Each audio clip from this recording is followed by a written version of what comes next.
Dear student, welcome to technical dough.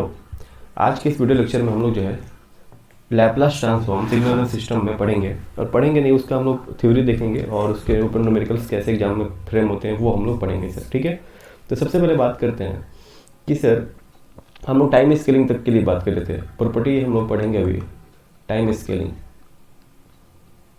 देखो ये सब इंपॉर्टेंट नहीं है, लेकिन हम लोग पढ़ लेते हैं एक बार। टाइम स्केलिंग में क्या होता है, मान लो एक्स कोई सिग्नल है, उसका लैपलास ट्रांसफॉर्मेशन करते हो तो एक्स ऑफ एस बनता है। आर ओ सी मान लो उसका रियल पार्ट ऑफ एस है। ठीक है सर। अगर मान लो आप टाइम में स्केलिंग करते हो, एक्स एटी करते हो, ठीक है, यानी कि इसका लैपलास करोगे तो क्या होगा sir, 1/mod a x of s by a. यानी कि हम लोग इसका आर में भी क्या कर सकते हैं, जहाँ पे एस है वहाँ पे एस बाई ए हो जाएगा। आर हमारा चेंज हो जाता है सर। ठीक है, ठीक है सर, इसमें कोई दिक्कत नहीं। अब इसमें एग्जांपल्स देते हैं। मान लो e⁻3/t u t/3 दिया हुआ है, इसका बाइलेटरल लैपलास ट्रांसफॉर्मेशन निकालना है। आपको पता है ना ut का लैपलास ट्रांसफॉर्मेशन क्या होता है सर, 1/s-1। आर इसका क्या हो जाएगा sir, real part of s greater than 1। ये चीज़ आपको पता है। ठीक है, अगर मान लो वहीं अगर आपसे पूछ ले कि सर बताइए e⁻t/3 u t/3 इसका लैपलास ट्रांसफॉर्मेशन क्या हो गया, तो t की जगह क्या लिख दिए t/3, तो हमारा क्या हो जाएगा, a क्या हो जाएगा सर, यहाँ पे हमारा a क्या हो जाएगा, a की जगह 1/3 आ रहा है, यानी कि हम लोग 1/a लिखते हैं ना, 1/a -1 ऐसे ही होता है। a की जगह हमारा क्या हो जाएगा सर, ये हमारा है यहाँ पे 1/3। ठीक है, बैठा दोगे आपका निकल के आ जाएगा लैपलास ट्रांसफॉर्मेशन। देखो हम लोग क्या करते थे, एक्स टी हमारा ये है e⁻t ut। अगर हम लोग 1/3 यहाँ पे हम लोग 1/3 ए कर लेते हैं, यानी कि क्या हो जाएगा e⁻at u80। ठीक है, कर लिया ना, हमारा स्केलिंग फैक्टर आ गया। ठीक है, इसको ध्यान में रखना है। अब देखो सबसे इंपॉर्टेंट प्रॉपर्टी हमारे लिए मल्टीप्लिकेशन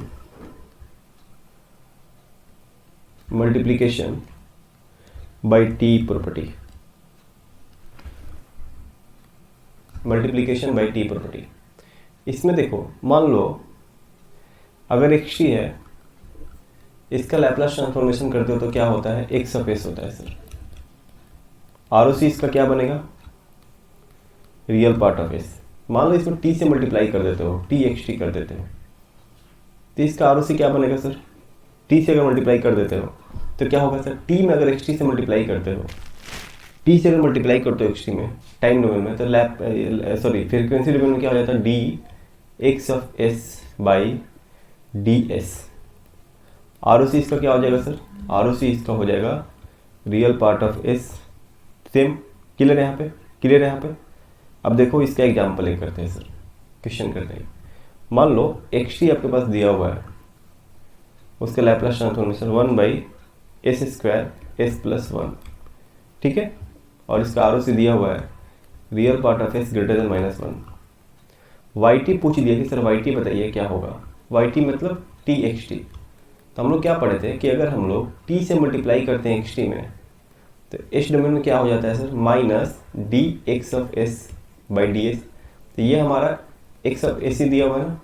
ठीक है, क्लियर। तो हम लोग क्या कर सकते हैं, minus D upon D S. X of S क्या है sir, 1/s² plus s+1। Clear है, इसका डिफ्रेंशिएशन कर देंगे, हो जाएगा। सिंपल है, कुछ करना है। अब डिफ्रेंशिएशन का मेथड क्या होता है, माइनस तो पहले बाहर रहेगा ही। सबसे पहले क्या लेते हैं, नोमिनेटर बाई डिनोमिनेटर है, तो हमारा डिनोमिनेटर को फिक्स करते हैं। नोमिनेटर क्या है 1 का डिफ्रेंशिएशन 0 माइनस डिनोमिनेटर का डिफ्रेंशिएशन 2s+1, 1 हमारा वैसे ही रहेगा, इंटू u/v के ऊपर करते हैं ना, s² s+1 का होल स्क्वायर हो जाएगा। हम लोग इस क्या कर रहे हैं सर, डी u/v, यानी कि ये क्या होता है sir, v fix u dash minus u fix v dash by v²। ठीक है, ये हमारा बन के आ गया। क्वेश्चन ऐसे ही पूछा जाता है। अब देखो इसमें इंपॉर्टेंट है, कुछ इंपॉर्टेंट और फॉर्मूला देखते हैं। जैसे मान लो ut का लैपलास ट्रांसफॉर्मेशन क्या होता है sir, 1/s।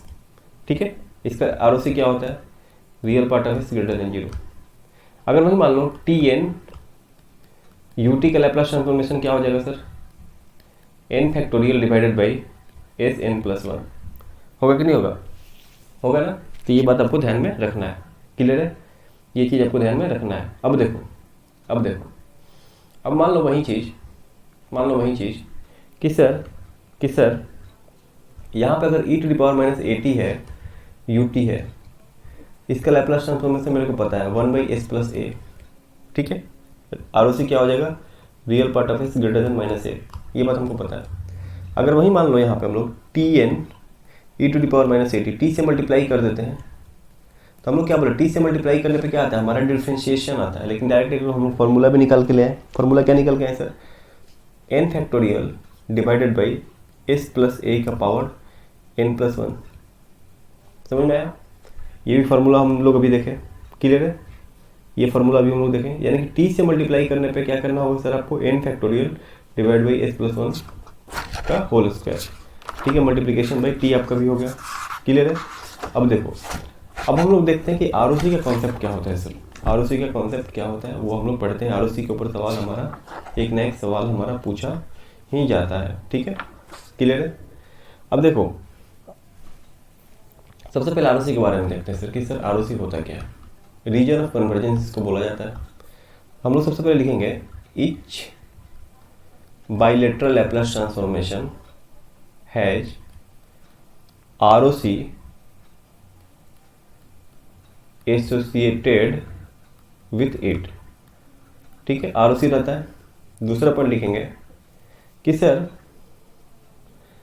Bilateral Laplace transformation, bilateral, उससे पहले एक टर्म लिखते हैं। मान लेते हैं सर xt का लैप्लास ट्रांसफॉर्मेशन क्या दिया हुआ है? x ऑफ s दिया हुआ है। ठीक है, अब देखो x ऑफ s, मान लो कोई s0 वैल्यू लिए हो, इसका वैल्यू हमारा क्या आना चाहिए? फाइनाइट आना चाहिए, और एक इनफाइनाइट भी आ सकता है। फाइनाइट और इनफाइनाइट कुछ भी आ सकता है। तो ये फाइनाइट कब आना चाहिए? जब s s0 जो वैल्यू लिया हुआ is in ROC region of convergence में होगा। तब आप अगर मान लो सर कोई रीजन है, यहाँ से वैल्यू यहाँ, ये s0 इसके बीच में कहीं पे आ गया, यानी कि इस रीजन में अगर आप कोई भी वैल्यू लेते हो, अगर आपका x ऑफ s अगर आपका फाइनाइट आता है तो क्या बोलोगे कि सर वो रीजन ऑफ कन्वर्जेंस में है। सर फाइनाइट आना चाहिए। रीजन ऑफ कन्वर्जेंस का मतलब है कि फाइनाइट आना चाहिए। यहाँ पे क्या होना चाहिए? s s0 is not in ROC। अगर आपका इन्फिनिटी आ गया तो क्या बोलोगे कि सर वो ROC का पार्ट नहीं है। तीसरा पॉइंट देखो, bilateral Laplace transformation is finite और bilateral Laplace transformation converges. Finite बोलो या कन्वर्जेस बोलो, बात एक ही है। Only for range of sigma's value. ठीक है, फाइनाइट होना चाहिए या कन्वर्ज करना चाहिए। क्लियर है? यहाँ तक समझो। अब इससे ज़्यादा डिटेल में पढ़ने डिटेल के लिए कोर्स पढ़ना पड़ेगा, फिर उतना कुछ जानने की जरूरत नहीं है। इसके ऊपर सवाल कैसा पूछता है वो हम लोग के लिए इंपॉर्टेंट है, उसको हम लोग देखते हैं सर कि सवाल कैसा पूछता है, कैसे उसको अटेम्प्ट करेंगे। इसमें जो सवाल पूछता है उसको ध्यान देना है आपको। ठीक है, अब देखो कुछ प्रॉपर्टीज लिख लो ROC का, एग्जाम में ये भी पूछ लेता है कभी कभी।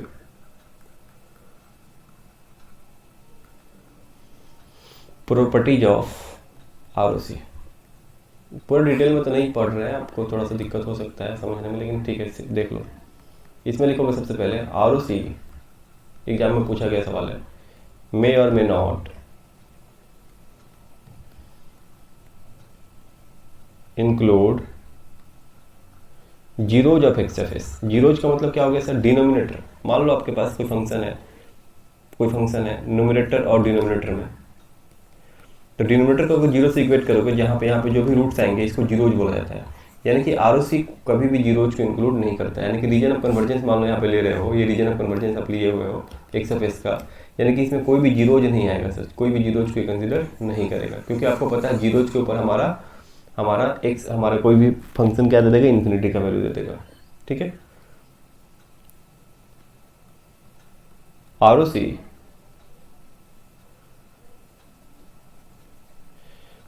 should never include poles of x of s। देखो जीरोज का मतलब सॉरी न्यूमरेटर होता है, सॉरी जीरोज का मतलब न्यूमरेटर होता है। ROC में हमारा न्यूमरेटर इंक्लूड हो सकता है और नहीं भी हो सकता है, लेकिन डिनोमिनेटर तो बिल्कुल ही नहीं होगा, क्योंकि डिनोमिनेटर के ऊपर हमारा इन्फिनिटी वैल्यू हो जाता है। अगर सिंपल सोचो, एक्स ऑफ एस हमारा दिया हुआ है S S plus 1, S plus 2, S minus 3, S plus 4, चाहे एक एक वैल्यू लेते हैं, एस माइनस 3 लेते हैं, एस प्लस 1 लेते हैं।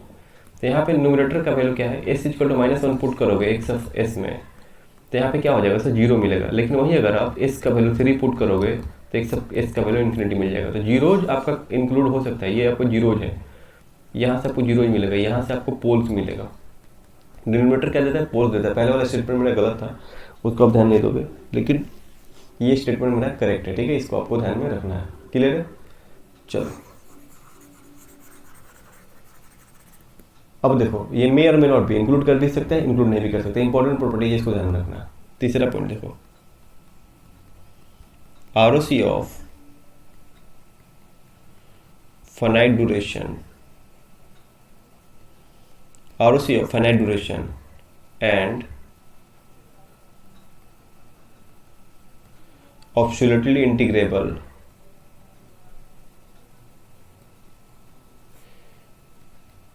signal is entire एस्पिलेन। यानी कि अगर एब्सोल्युटली इंटीग्रेबल है या फाइनाइट ड्यूरेशन सिग्नल है तो उसका ROC एंटायर एस्पिलेन होगा, ठीक है। उसके बाद से लिख लो एक और ROC का property, ROC of absolutely integrable